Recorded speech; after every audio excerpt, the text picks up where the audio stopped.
Hola mentes curiosas, bienvenidos a esta clase de física. En esta ocasión les voy a enseñar a sumar vectores de la manera analítica. Para ello vamos a tomar la clase en tres secciones, vamos a dividir la clase en tres secciones. Primero vamos a descomponer vectores, después vamos a enseñarles las reglas básicas para operar vectores que se encuentran en la misma dirección y finalmente vamos a hacer la composición de vectores, es decir, la suma de los vectores. Y en el final del video voy a presentar un ejemplo donde realizo todos estos pasos de manera continua. Así que sin más preámbulo, comencemos.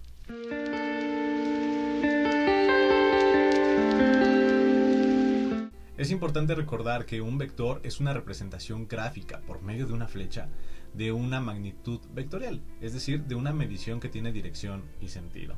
Esta flecha, al encontrarse en el plano cartesiano, posee coordenadas para su origen, que será el 0,0, y coordenadas para su destino, que vamos a llamarles a B.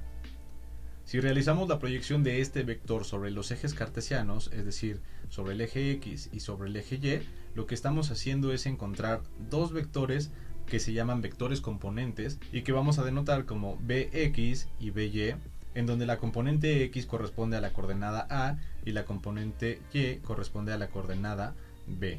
Aunque en un momento más les voy a enseñar las fórmulas para poderlas obtener, en este video les voy a dejar muy claro cómo utilizarlas para que puedan evitar tener que aprenderse la gran cantidad de fórmulas que existen en los libros. Prefiero que entiendan esto con un poco de trigonometría. Al observar el siguiente triángulo rectángulo, a la hipotenusa le hemos llamado B, que corresponde al vector, y a la altura y a la base les hemos llamado By y Bx. Es importante resaltar que el ángulo que estamos considerando es este que se encuentra en la parte inferior. De modo que con respecto al ángulo, Bx corresponde al cateto adyacente, mientras que By corresponde al cateto opuesto. Y ahora haremos uso de las razones trigonométricas para obtener las siguientes fórmulas. La componente en X se puede obtener al multiplicar la hipotenusa o el valor de la hipotenusa, que en este caso corresponde al valor del vector, y que vamos a poner entre estas líneas, que se llama norma del vector. Realmente es el valor absoluto, el valor positivo del vector, multiplicado por el coseno del ángulo, que en este caso es alfa. Mientras que la componente en Y se obtiene al multiplicar la norma del vector por el seno del ángulo. Si en lugar de utilizar el ángulo alfa, utilizamos el ángulo superior, que vamos a llamar beta, Bx se obtendría al multiplicar la norma del vector por el seno de beta, mientras que By se obtendría al multiplicar la norma del vector por el coseno de beta. Esto es trigonometría pura, elemental además. Entonces lo único que estamos haciendo es obtener los lados de un triángulo rectángulo a partir de la información que tenemos por medio de razones trigonométricas. Por el momento nos vamos a quedar únicamente con estas fórmulas, dado que los ángulos que vamos a considerar siempre van a estar anclados al origen. Y por ello es que los vectores siempre van a tener esta forma.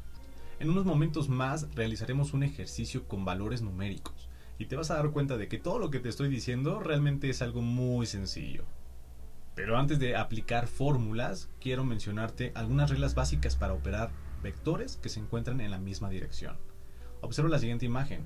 Los vectores rojos se encuentran sobre el eje cartesiano X, mientras que los vectores azules se encuentran sobre el eje cartesiano Y. La regla es muy sencilla. Siempre que dos vectores se encuentren sobre la misma dirección, entonces para sumarlos o restarlos simplemente aplicaremos las leyes de los signos para sumas y restas. Nombremos a este vector como B1 y a este vector como B2.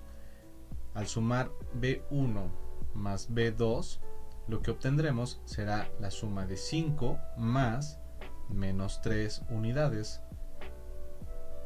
Es decir, 5 más menos 3 queda como 2 positivo, 2 unidades.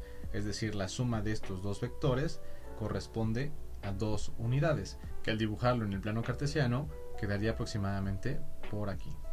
De la misma manera, para operar los vectores que se encuentran en el eje Y, realizaremos una suma respetando las leyes de los signos. Observa que si llamemos a este vector vector 3 y a este B4, entonces la suma de B3 más B4 se obtiene al sumar 2 más menos 3 unidades.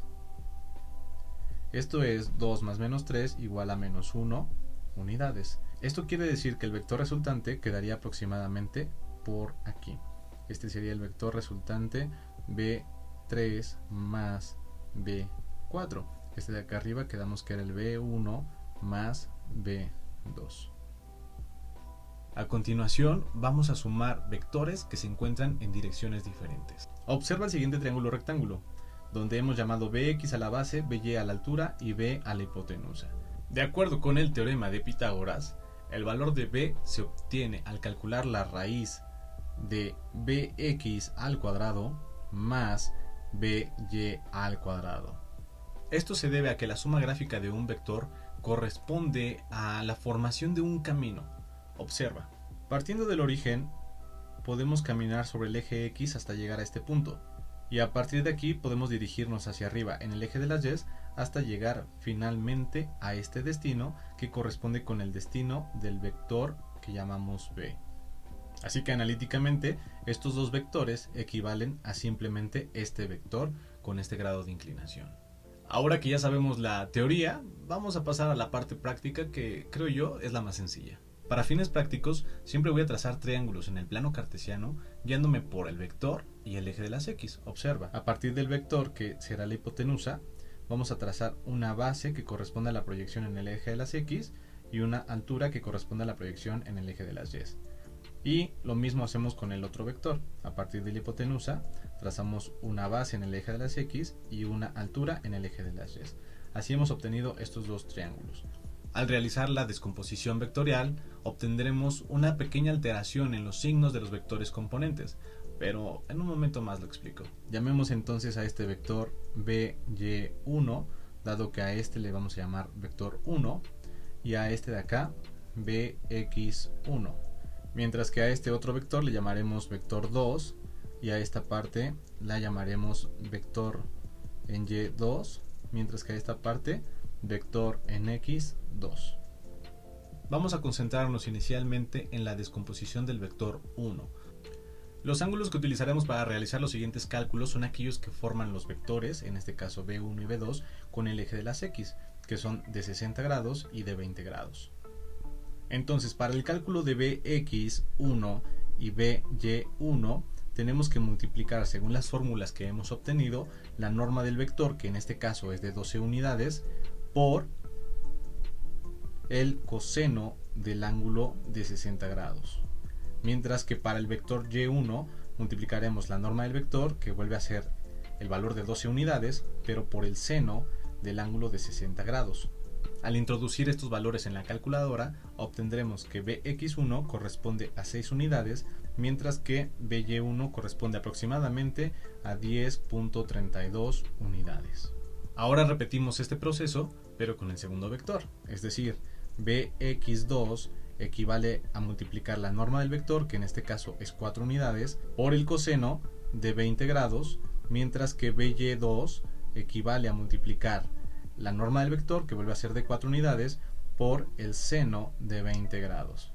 Y al introducir estos valores en la calculadora, obtenemos que Bx2 equivale a 3.72 unidades, mientras que By2 equivale a 1.36 unidades. Lo siguiente será asignar signos que corresponden al sentido del vector a cada uno de estos vectores componentes. Para ello nos vamos a guiar con el plano cartesiano. Recuerda que todo valor que se encuentra hacia la derecha a partir del origen es positivo, igual los que se encuentran en la parte superior son positivos, pero si se encuentran hacia la izquierda o hacia abajo son negativos. Por lo tanto, la componente en X1 será positiva, la componente Y1 que también apunta hacia arriba es positiva, la componente Y2 que apunta hacia arriba es positiva, pero la componente X2 que apunta hacia la izquierda a partir del origen va a ser negativa. Por lo tanto, asignaremos un signo negativo a esta componente. Una vez asignados los signos, entonces podemos sumar o restar respetando las leyes de los signos para sumas y restas, como lo hicimos anteriormente. Entonces, la suma de Bx1 más Bx2 equivale a sumar 6 más menos 3.72, dando como resultado 2.28. Mientras que la suma de los componentes en Y es equivalente a BY1 más BY2, o sea 10.32 más 1.36, dando como resultado 11.68. Esta es la suma de los vectores 1 y 2 en X, mientras que la suma de los vectores en Y corresponderá aproximadamente a este vector que se encuentra aquí. Al unirlos obtendremos esta hipotenusa que corresponde al vector resultante o simplemente la suma de todos los vectores, al que llamaremos BR. Si te das cuenta, lo que hemos formado es un triángulo rectángulo y aplicando el teorema de Pitágoras obtenemos que el vector resultante equivale a la raíz cuadrada de 2.28 al cuadrado más 11.68 al cuadrado, es decir, la raíz cuadrada de 5.1984 más 136.4224.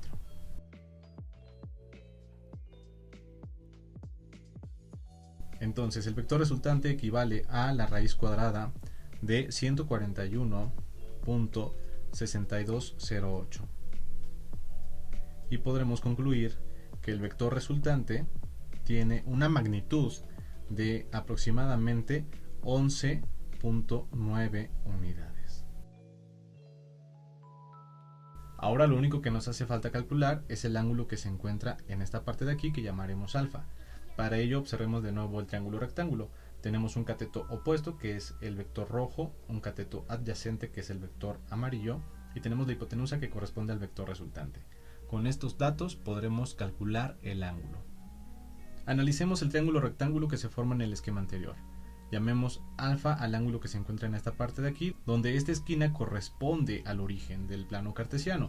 Entonces, para este triángulo rectángulo, la hipotenusa vale 11.9, la altura vale 11.68 y la base 2.28, donde la altura es el cateto opuesto y la base es el cateto adyacente. Recordemos que la tangente de alfa se calcula al dividir el valor del cateto opuesto entre el valor del cateto adyacente. Al despejar el ángulo alfa de esta fórmula, obtendremos que alfa es igual a tangente a la menos 1 del cateto opuesto entre el cateto adyacente, que en este caso equivale a tangente a la menos 1 de 11.68 entre 2.28, que equivale a 78.9 grados. Es decir, el valor de alfa es de 78.9 grados. Lo que quiere decir que el vector resultante tiene una magnitud de 11.9 unidades y un ángulo de inclinación de 78.9 grados con respecto al eje de las X.